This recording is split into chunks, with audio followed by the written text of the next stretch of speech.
Hello everyone, this is Rajkamal. आज हम देखने वाले हैं थंब रूल यानी हेलिक्स के रूल। यानी मैग्नेटिक सर्किट के अंदर जब आप देखते हो कि करंट किस डायरेक्शन में जा रहा है तो उसके करस्पॉन्डिंग फील्ड का डायरेक्शन क्या होगा, और इसी पे बहुत सारे क्वेश्चंस की भी फॉर्मेशन होते हैं। इन्हीं पे चर्चा आज करने वाले हैं। ओके, तो आइए इसकी चर्चा करते हैं। ये जो रूल अभी पढ़ने वाले हैं इसको हेलिक्स रूल कहते हैं। हेलिक्स के नियम।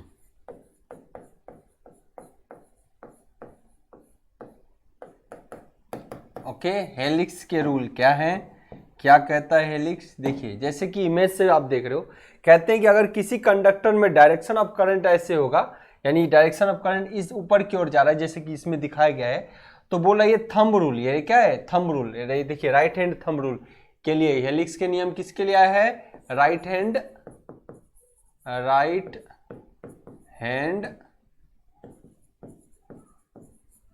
Thumb rule. तो इसी को थंब रूल भी कहते हैं। राइट हैंड का थंब रूल भी कहते हैं किसको? कि जिस कंडक्टर में जिस भी डायरेक्शन में आपका करंट जा रहा हो तो फील्ड का ऑब्वियसली कहीं पे अगर इलेक्ट्रिकल करंट होगा तो आप फील्ड डेवलप होगा, तो फील्ड का डायरेक्शन क्या होगा? तो मैग्नेटिक फील्ड का जो डायरेक्शन होगा, ये देखिए, अगर आपका करंट ऐसे है तो मैग्नेटिक फील्ड का डायरेक्शन कैसा होगा? ये कर्ल। यानी आप ऐसे कहीं भी करंट ऐसे है तो आपका फ्लक्स का डायरेक्शन ऐसे होगा, कहीं भी करंट ऊपर जा रहा है तो आपका फ्लक्स का डायरेक्शन ऐसा होगा। तो देखिए यहाँ पे चेक करिए, सिमिलरली करंट ऊपर की ओर जा रहा है तो आपका फील्ड का डायरेक्शन देखिए ऐसा है। ऐसे क्यों आया? क्योंकि इसी को थंब रूल कहते हैं। ये अकॉर्डिंग टू किसके? हेलिक्स के नियम, यानी थंब रूल के अकॉर्डिंग। ठीक है, और ये सेटिस्फाई भी करता है। हमारा फील्ड का डायरेक्शन एग्जैक्ट में क्या होता है? इस डायरेक्शन में होता है फील्ड का डायरेक्शन, और फील्ड को बी लिख दिया है तो यानी मैग्नेटिक फील्ड यानी डेंसिटी। क्योंकि आप जानते हो आपका जो बी है वो किस पे निर्भर कर रहा है? फ्लक्स पे। डायरेक्टली प्रोपोर्शनल होता है ना। अब यहां पर देखिए, तो अब आप कह सकते हो कि सर जो फ्लक्स होता है किसी कंडक्टर में जाएगा, उसका जो करंट किसी कंडक्टर में जाएगा तो फील्ड का डायरेक्शन क्या होगा? ऐसा। फील्ड का डायरेक्शन क्या होगा? ऐसा। सिर्फ एक कंडक्टर पे देखिए, ये कंडक्टर में करंट ऐसे जा रहा है तो फील्ड का डायरेक्शन देखिए ऐसा गया है। तो यहाँ पे बहुत सारे फ्लक्स का लाइंस ऐसे सर्कुलेट करेंगे ना। इसका उल्टा भी होता है। इसका उल्टा कि अगर कंडक्टर को, यहां समझिए, मान लो करंट ही आप घुमा घुमा के दे रहे हो, तब फील्ड का डायरेक्शन क्या होगा? अब देखिए, वाइंडिंग में ऐसा ही करते हैं। वाइंडिंग में करंट कैसे जा रहा है? देखिए ऐसे ऐसे ऐसे ऐसे ऐसे ऐसे ऐसे ऐसे। तो जब करंट ही घूम घूम के जा रहा हो तो देखिए, करंट ही घूम घूम के जब जा रहा हो तो इसको ले लीजिए करंट, इसको ले लीजिए, किसी एक को करंट लीजिएगा, इसके परपेंडिकुलर ये हो गया, इसके परपेंडिकुलर ये है, इसके परपेंडिकुलर ये है। तो अगर करंट ही आपको ऐसे जा रहा है, करंट का डायरेक्शन ही आपका ऐसा है, तो देखिए फ्लक्स का डायरेक्शन कैसा होता है? इधर से ऐसे चलता है। फ्लक्स हमेशा कैसे निकलेगा? ऐसे। ठीक है ना। तो आप यहां पर भी चेक कर लीजिए। ऑब्वियसली इसीलिए क्या बनता है, यहां पे एक में एन पोल बनता है और दूसरे में एस पोल बनता है। तो कहीं भी लगा लो, चाहे करंट ऐसे जाएगा तो फ्लक्स परपेंडिकुलर जाएगा, या करंट ऐसे जाएगा तो उसका फ्लक्स ऐसे घूम घूम के जाएगा। क्लियर है? तो कहीं पे वाइंडिंग अगर ऐसा है तो वाइंडिंग ही ऐसे चेक करोगे, वाइंडिंग ही ऐसे चेक करोगे। ये देखो, वाइंडिंग ऐसे घूम घूम के जा रहा है तो करंट भी ऐसे घूम घूम के जाएगा, तो फ्लक्स का डायरेक्शन ऐसा। मान लो कहीं वाइंडिंग में ऐसा वाइंडिंग हो उल्टा कि ऐसे करंट ऐसे जा रहा हो तो फ्लक्स का डायरेक्शन किधर हो जाएगा? उधर। तो वाइंडिंग किस तरीके से किए गए हैं और उसमें करंट किस डायरेक्शन से जा रहा है उस पर निर्भर करता है कि आपका फील्ड का डायरेक्शन क्या होगा। तो इसी को हेलिक्स के नियम यानी थंब रूल कहा जाता है। क्लियर? इस पे क्वेश्चन भी बनते हैं, आपको और भी चीज बताएंगे। अब यहीं पे इसी में स्क्रू रूल भी होता है। अब यहां बहुत जगह बोलेगा थंब रूल लगाइए तो उससे डायरेक्शन ऑफ ईएमएफ या डायरेक्शन ऑफ करंट का पता चलता है। यहीं पे स्क्रू रूल भी होते हैं। आइए स्क्रू की कैसे बात करते हैं। यही रूल लगता है यहाँ पे भी।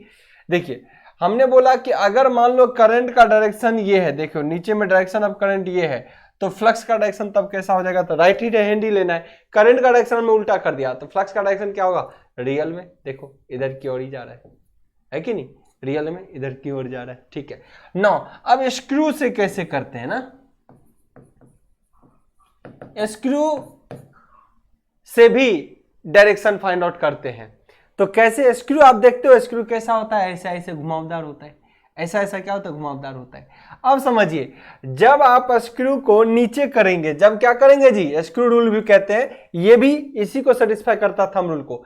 जब आप स्क्रू को ऐसे राइट हैंड घुमाएंगे, ऐसे घुमाएंगे, ऐसे घुमाएंगे, तो आपका डायरेक्शन ऑफ ये किधर की ओर नुकीला इसका जा जाएगा, नीचे की ओर जाएगा कि नहीं, ये किधर की, मान लो आप ये स्क्रू ऐसे घुमाओगे ना, स्क्रू टाइट करते हो तो देखो आप घुमा रहे हो ऐसे ऐसे ऐसे घुमाओगे तो स्क्रू नीचे की ओर जा रहा है। तो इसमें जब क्या होगा, स्क्रू का डायरेक्शन जो होता है वो फील्ड का अगर डायरेक्शन है, स्क्रू को जो घुमा रहे हो अगर फील्ड का डायरेक्शन है, तो ये मूव किधर की ओर करेगा, आगे की ओर। तो इसलिए करंट का डायरेक्शन क्या हो जाता है, नीचे। तो स्क्रू रूल भी आपको समझना है, थंब रूल, स्क्रू रूल। तो बहुत जगह जब मोटर जनरेटर पढ़ाता है तो करंट का डायरेक्शन क्या होगा, ईएमएफ का डायरेक्शन क्या होगा, उसको बताने के लिए कोई स्क्रू रूल बता देता है, कोई थंब रूल से चलता है। एक ही चीज है, दोनों से आप सेम समझोगे, डायरेक्शन ऑफ करंट सेम मिलेगा। अगर स्क्रू को मान लो उल्टा चलाओगे, स्क्रू को क्या करोगे, उल्टा, तो उल्टा चलने से स्क्रू मान लो करंट का ऐसे चलोगे, है ना, स्क्रू क्या करो ऐसे, स्क्रू को जब ऐसे करोगे तो ऑब्वियसली स्क्रू किधर की ओर चलने लगेगा, ऊपर की ओर। तो डायरेक्शन ऑफ करंट इसका मतलब तब क्या ऐसा हो जाएगा, ऊपर।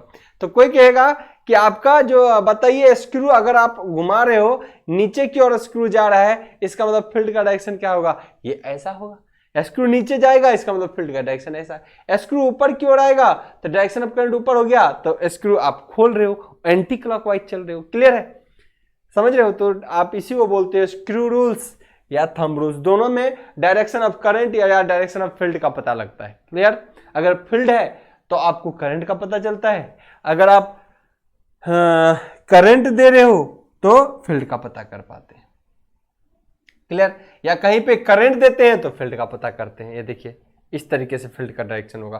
क्लियर, तो इसी को बोलते हैं थंब रूल, हेलिक्स के नियम, right hand thumb rule.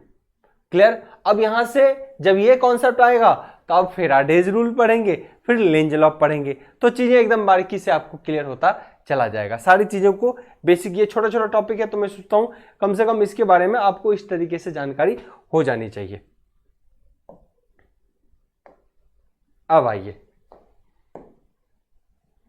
Faraday's के रूल को समझिए, फैराडेज के रूल को समझिए। अब अपन पढ़ेंगे Faraday's rule.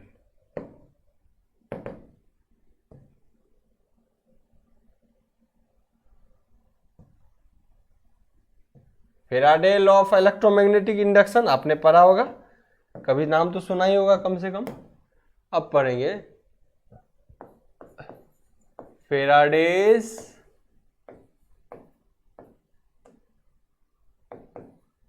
Law of electromagnetic induction,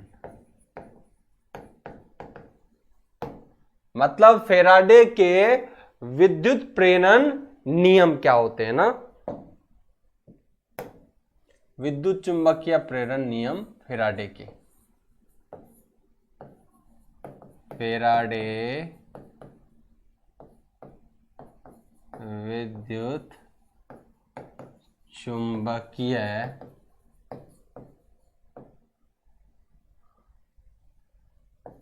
प्रेरण के नियम। फैराडे ने कौन कौन से नियम दिए, फैराडे ने कौन कौन से नियम दिए उनकी चर्चा होगी। ठीक है, फैराडे ने कौन कौन से नियम दिए। अब आइए इलेक्ट्रोमैग्नेटिक इंडक्शन में फैराडे ने दो रूल दिए, एक है फैराडेज फर्स्ट लॉ, एक है फैराडेज सेकेंड लॉ। एक है फैराडेज फर्स्ट लॉ, एक है फैराडेज के सेकेंड लॉ। दोनों को यहां पे बारीकी समझा देते हैं, समझ जाइएगा। फैराडे का पहले नियम क्या कहता है उसको समझने के लिए आप सिंपल भाषा में समझिए। ये मैंने लिया हुआ है कहीं पे मोटर जनरेटर का केस, तो जनरेटर की केस की चर्चा कर लेते हैं। आइए आइए, यहां पर भी दिख जाएगा आपको, यहां पर भी दिख जाएगा। वेट अ सेकेंड, एक सेकेंड के लिए इंतजार करिए आप लोग, थोड़ी अर्जेंट कॉल आ रहा है।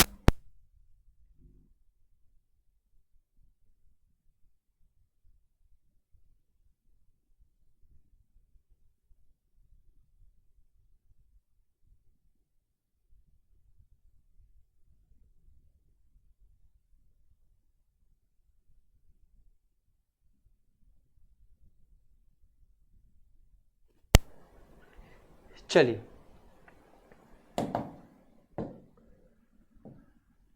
आप अगर जनरेटर की बात करते हो,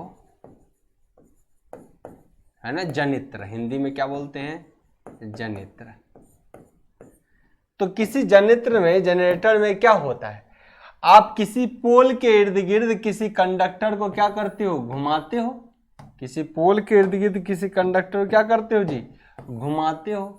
और ये जब घुमाते हो तो इस फील्ड को कट करता है ये कंडक्टर, तो इसी में उत्पन्न होता है ईएमएफ मतलब वोल्टेज। और अगर बल्ब लूप क्लोज है, लोड लगा हुआ है ऐसा, तो आपका करंट फ्लो होगा तो बल्ब ग्लो करने लगता है। यही तो होता है, जलने लगता है, करंट फ्लो होता है कि नहीं। इसका मतलब फेराडे के नियम को समझिए। फेराडे का नियम कहता है, पहला नियम, कि किसी मैग्नेटिक फील्ड में, चुंबकीय क्षेत्र में अगर किसी कंडक्टर को घुमाया जाए, या फिर किसी चुंबकीय क्षेत्र में कंडक्टर और मैग्नेटिक फील्ड के बीच अगर रिलेटिव मोशन होता है तो ईएमएफ प्रोड्यूस होता है, वोल्टेज उत्पन्न होता है। पहला नियम में बस ये बोला कि वोल्टेज उत्पन्न होता है। कितना होगा, क्या होगा, ये सब कुछ नहीं कह रहा। कि किसी चुंबकीय क्षेत्र है, लोहा है, उसके इर्द गिर्द अगर कंडक्टर को घुमाएंगे तो इस कंडक्टर पर ईएमएफ उत्पन्न होता है। यही फेराडे का पहला नियम है। क्या कह रहा है, फेराडे कह रहा है कि किसी चुंबकीय क्षेत्र में अगर कंडक्टर को घुमाया जाए तो उस कंडक्टर पर ईएमएफ प्रोड्यूस होता है। या फिर दूसरी भाषा में कह सकते हैं कि किसी कंडक्टर पे चुंबकीय क्षेत्र में लगातार चेंजेस किया जाए तो भी क्या होगा, ईएमएफ प्रोड्यूस होगा। मतलब कभी चुंबक अगर अस्थिर है तो कंडक्टर को घुमाइए तब ईएमएफ प्रोड्यूस होगा, कभी कंडक्टर अस्थिर है तो चुंबकीय को घुमाते रहिए तब भी रिलेटिव मोशन हो जाएगा तो ईएमएफ प्रोड्यूस होगा। तो इसी को फेराडेज का फर्स्ट लॉ कहते हैं। क्या, अगर किसी कंडक्टर को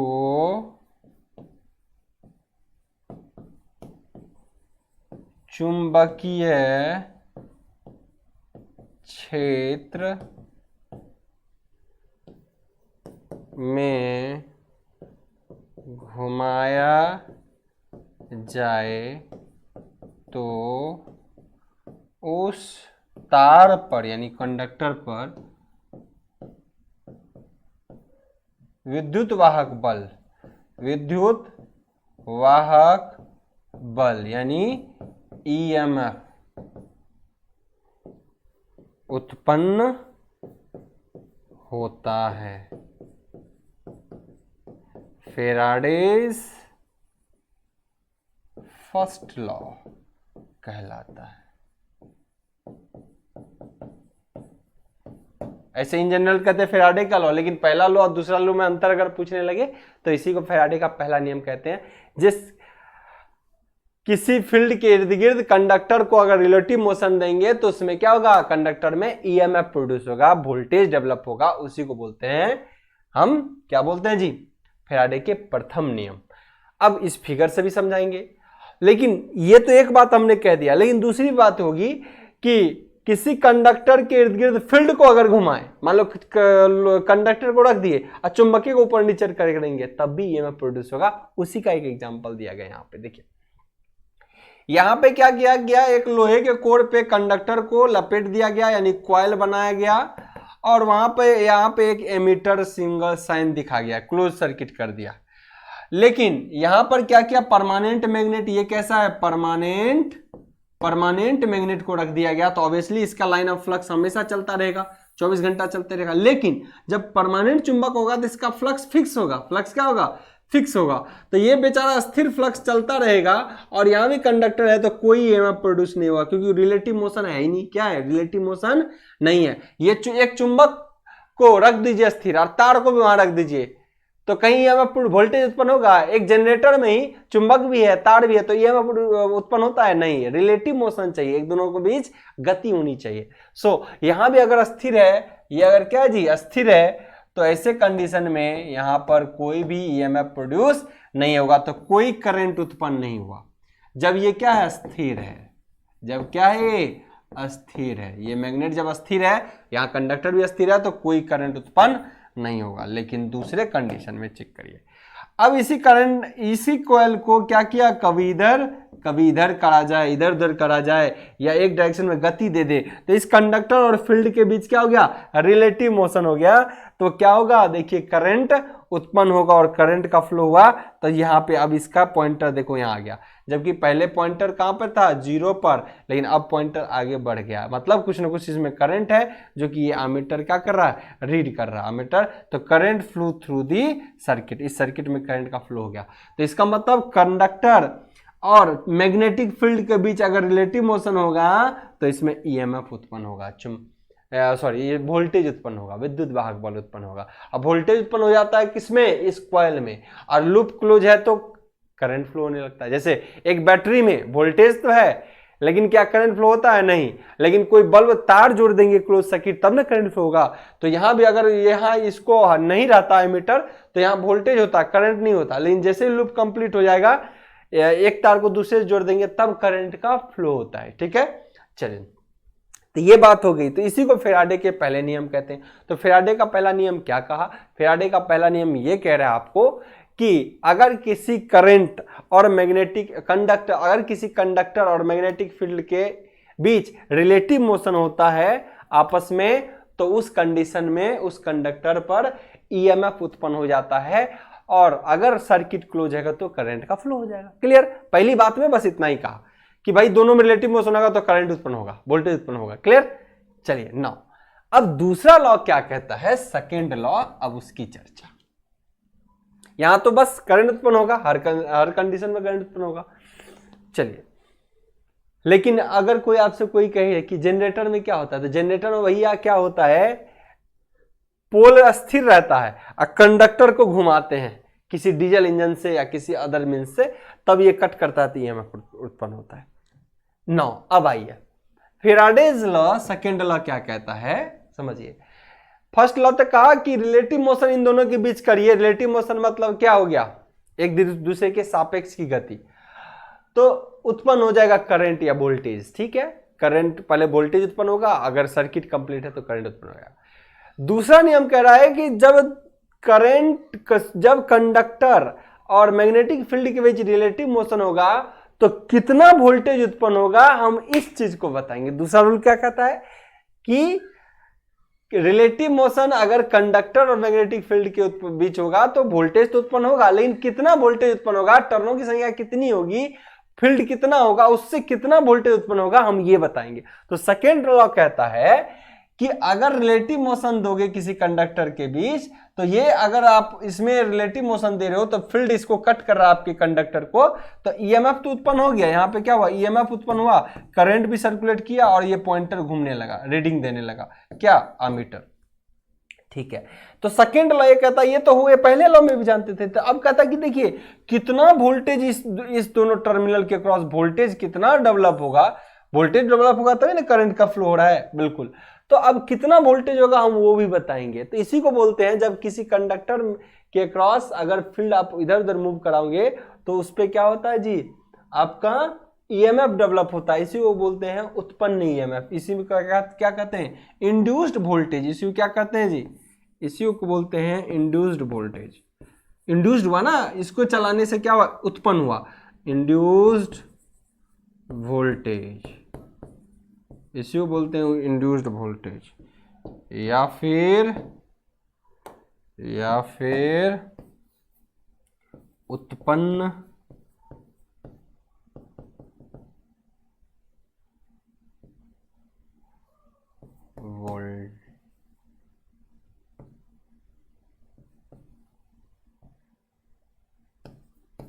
वोल्टेज, हिंदी में भी उलट पुलट होता है। चलिए 9 तो क्लियर हो गया, तो उत्पन्न हुआ 9। तो सेकेंड लॉ पहले लॉ से क्या डिफरेंट है, ये फॉर्मूला, यही इंड्यूस्ड वोल्टेज जिसको ई बोलता है, इसको चाहे तो अपन इस तरीके से लिख देते हैं, कैपिटल एट, ये इंड्यूस्ड वोल्टेज, ये ई से लिख दिया दे, या कहीं स्मॉल ई से कहीं कैपिटल ई से लिखते हैं। ठीक है, तो ये क्या फॉर्मूला देता है, -n d∅ by D T, क्या देता है minus N D five by D T, जहां पे एन क्या है, अब कितना वोल्टेज उत्पन्न होगा तो टर्न की संख्या पर निर्भर करता है, तो एन है देखिए number of turns of the coil, इस कॉइल पे टर्नों की संख्या कितनी है उसको डिनोट करता है। फाई क्या है जी, फ्लक्स है, ये कितना फ्लक्स इसको कट कर रहा है, जैसे 1 2 3 4 कितना लाइन ऑफ फ्लक्स है, तो फ्लक्स को डिनोट करता है कौन, ये फाई। और टी क्या है, टाइम, टी क्या है जी, टाइम, और ये क्या है फ्लक्स, ये क्या है फ्लक्स। तो D five by D T को क्या बोलेंगे, D five by D T होता है रेट चेंज ऑफ फ्लक्स, कितना देर में कितना फ्लक्स को चेंज कर रहा है, ये कभी जा रहा है इधर कभी उधर जा रहा है, या किस रफ्तार से चल रहा है, तो टाइम के रिस्पेक्ट में फ्लक्स कट कर रहा है कि नहीं इस कंडक्टर को, तो टाइम के रिस्पेक्ट में कितना फ्लक्स कितना कट कर रहा है, तो उसी के लिए रिस्पेक्ट में वैल्यू होता है D five by D T, इसको बोलते हैं rate change of flux.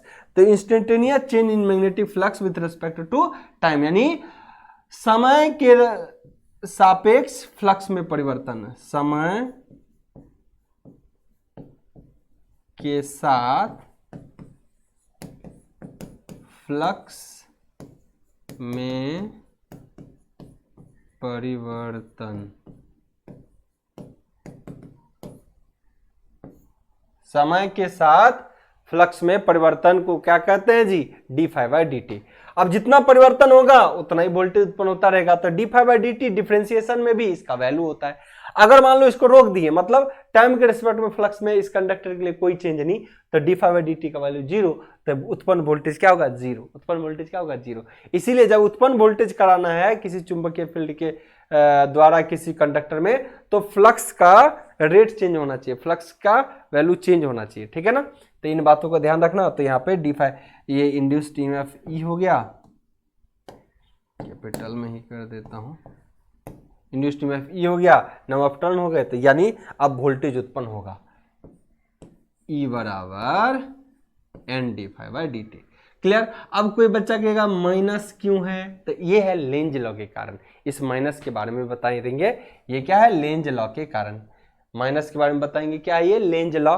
Lenz law होता है कि जिसके कारण अप्लाई होता है वो उसी का विरोध करता है, इसीलिए माइनस लगता है, तो ये पढ़ेंगे लेंज लॉ। यहीं पे माइनस, ये नेगेटिव जो है ये किसके कारण आया है, आगे पढ़ेंगे लेंज लॉ के कारण।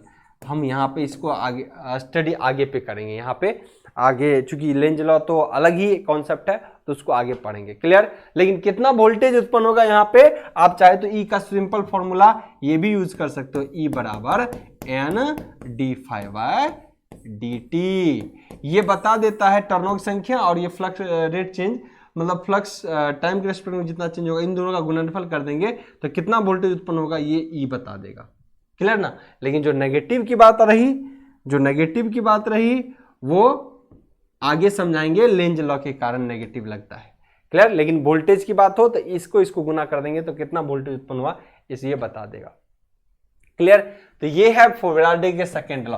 तो फैराडे का सेकंड लॉ क्या कहता है, N D five by D T, मतलब कितना मात्रा में वोल्टेज उत्पन्न होगा। अब पहला रूल क्या कहता है कि करंट कंडक्टर और फील्ड के बीच अगर रिलेटिव मोशन होगा तो वोल्टेज उत्पन्न होगा। तो दोनों रूल क्लियर होगा ना, थंब रूल भी क्लियर, तो सारी चीज क्लियर है। तो आज के सेशन को यहीं पे होल्ड करते हैं, हम आपसे मिलेंगे अब अगले सेशन में। तब तक के लिए bye bye, take care, thank you.